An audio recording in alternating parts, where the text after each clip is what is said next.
The smell was the first warning sign.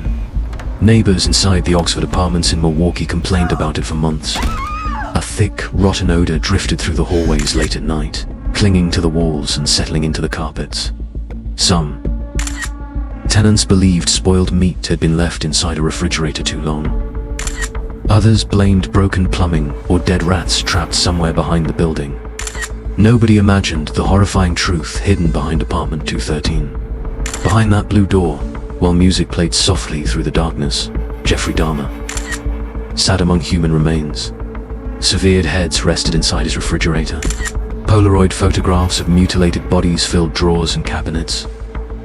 Acid barrels containing dissolving flesh stood only feet away from sleeping neighbors who had absolutely no idea. They were living beside one of the most disturbing serial killers in American history. What made the nightmare even more terrifying was how normal Dahmer appeared to everyone around him. He smiled politely in hallways. He bought groceries from nearby stores. He nodded hello to neighbors and quietly returned to his apartment, like any ordinary man finishing another long day. There were no violent outbursts or obvious signs of madness. Nothing about Jeffrey Dahmer looked dangerous. Yet every night behind that locked apartment door, a monster hid in plain sight. Young men entered his apartment and never walked back out again. Families across America searched desperately for missing sons, while Dahmer calmly went to work, drank at local bars, and continued killing without raising serious suspicion. Then, on July 22nd, 1991, one terrified victim escaped into the streets wearing handcuffs. Within hours, police would enter apartment 213 and discover a scene so horrifying that experienced detectives later admitted it haunted them for the rest of their lives. What officers found inside Jeffrey Dahmer's apartment would shock the entire world forever. Jeffrey Lionel Dahmer was born on May 21st, 1960, in Milwaukee, Wisconsin. His father Lionel worked as a research chemist, while his mother, Joyce, struggled with depression, emotional instability, and constant anxiety. Their marriage was filled with arguments, emotional tension, and long periods of silence. Even during childhood, Jeffrey appeared isolated from the world around him. Teachers described him as quiet, distant, and emotionally disconnected from other students. He rarely formed close friendships and often spent long periods alone. As Dahmer grew older, disturbing warning signs began appearing around him. He became fascinated by dead animals. While other children played sports or spent time with friends, Jeffrey collected roadkill from nearby woods and streets. He dissected animal carcasses behind the family home and studied bones with strange curiosity. His father once showed him how to bleach animal skeletons using chemicals, believing it was harmless scientific interest. Years later, Lionel Dahmer would wonder whether those moments unknowingly encouraged the darkness already developing inside his son. By high school, Jeffrey's emotional isolation had become severe. He struggled socially and often behaved strangely in front of classmates. Students remembered bizarre attention-seeking pranks where Dahmer pretended to have seizures or made unusual noises in hallways just to get reactions from people. Behind the awkward behavior, however, violent fantasies were quietly growing stronger. Dahmer later admitted that by his teenage years, he had become obsessed with the idea of controlling another human being completely.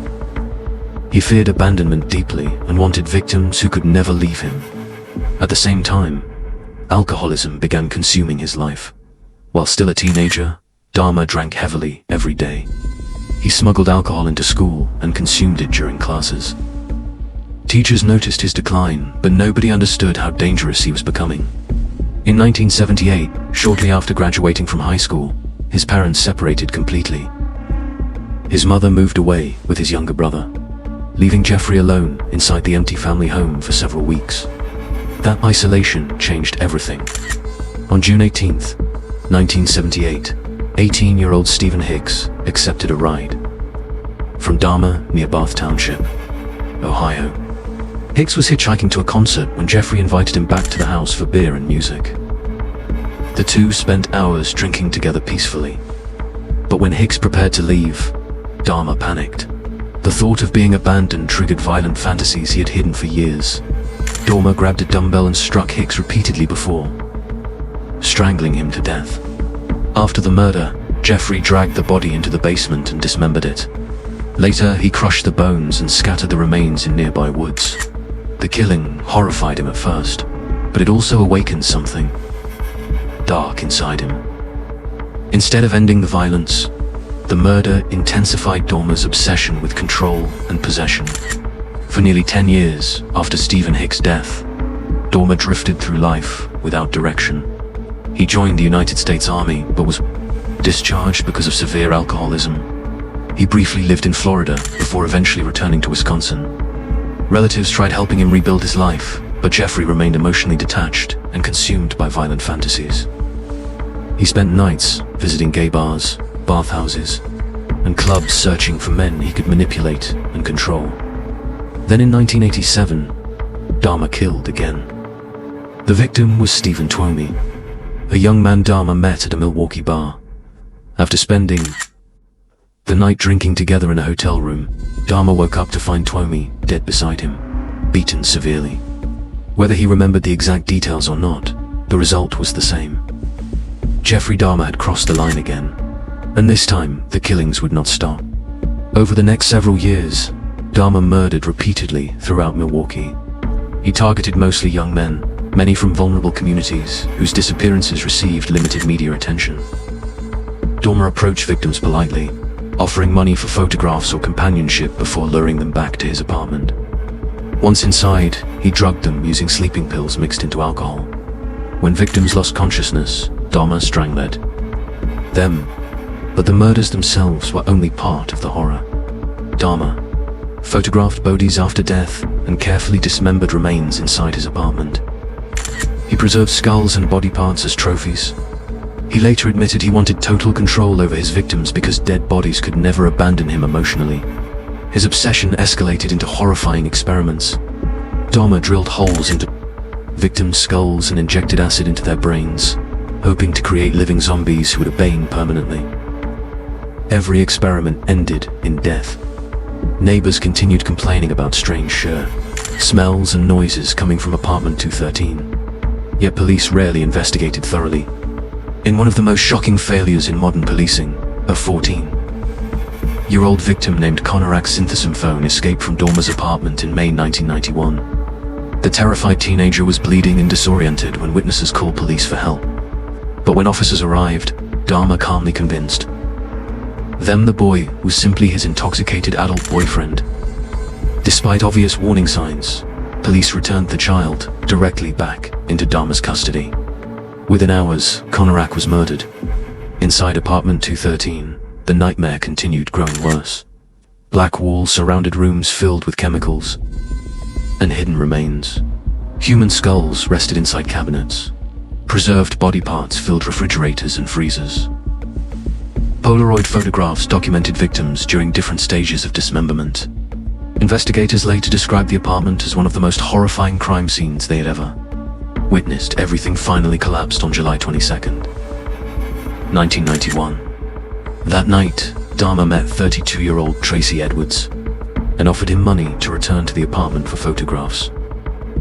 Edwards immediately sensed something disturbing inside the apartment. The chemical smell was overwhelming. Dahmer's behavior became increasingly unpredictable. At one point, Jeffrey placed handcuffs on Edwards and held a knife while swaying strangely to music. Realizing he might die, Edwards stayed calm and waited carefully for an opportunity to escape. After several terrifying hours, Edwards punched Dahmer and ran into the street wearing the handcuffs. Police officers quickly encountered him and escorted him back to apartment 213 to investigate. When officers entered the apartment, one detective noticed Polaroid photographs showing dismembered bodies. The realization hit instantly. Police searched further. Inside the refrigerator, they discovered a severed human head. Additional body parts filled drawers and containers throughout the apartment. A blue acid barrel contained dissolving human remains. Investigators later admitted the scene felt like entering hell itself. One officer said the apartment permanently changed him psychologically. Jeffrey Dahmer was arrested immediately. Astonishingly, he confessed almost everything during interrogation. Dahmer described 17 murders committed between 1978 and 1991. Detectives were stunned by his calmness. He explained dismemberment, procedures, body preservation, and violent fantasies in a quiet, emotionless voice. There was no panic, no dramatic breakdown, just chilling detachment. News of the murders shocked the entire world. The trial began in January 1992. Families of victims filled the courtroom, forced to sit only feet away from the man responsible for unimaginable suffering. Dahmer pleaded guilty but insane, leading psychiatrists to debate whether he fully understood his actions. Some experts diagnosed severe sexual disorders and psychopathy. Prosecutors argued Dahmer carefully planned crimes, hid evidence, and understood exactly what he was doing. Ultimately, the jury rejected the insanity defense. During victim impact statements, families described overwhelming grief and anger. Parents spoke about sons who never came home. Brothers and sisters described years of emotional destruction caused by Dahmer's crimes. Many struggled to understand how one human being could commit such horrors without visible remorse. In February 1992, Jeffrey Dahmer received 15 consecutive life sentences, totaling more than 900 years in prison. After their sentencing, Dahmer was transferred to Columbia Correctional Institution in Wisconsin. At first, prison officials isolated him for protection because of his notoriety. Eventually, he interacted with other inmates and attended religious services. After reportedly embracing Christianity, some believed his religious conversion was sincere. Others viewed it as manipulation or emotional self-preservation. Inside prison, Dahmer remained one of the most hated inmates in America. Many prisoners despised him because of the horrifying nature of his crimes. Tension around him constantly grew dark. Then, on November 28, 1994, Jeffrey Dahmer's life ended violently. During a prison work assignment, fellow inmate Christopher Scarver attacked Dahmer with a metal bar taken from exercise equipment. Another inmate was also assaulted during the attack. Guards found Dahmer critically injured with massive head trauma. He died less than an hour later at a nearby hospital. News of his death created mixed reactions across America. Some people celebrated openly, believing justice had finally arrived for the victims. Others argued that no violent death could erase the suffering caused by his crimes. Families connected to the murders described complicated emotions, explaining that nothing could ever truly heal the damage left behind. Even decades later, psychologists and criminologists continue studying Jeffrey Dahmer because his crimes remain uniquely disturbing. Many experts believe severe emotional isolation played a major role in shaping his personality.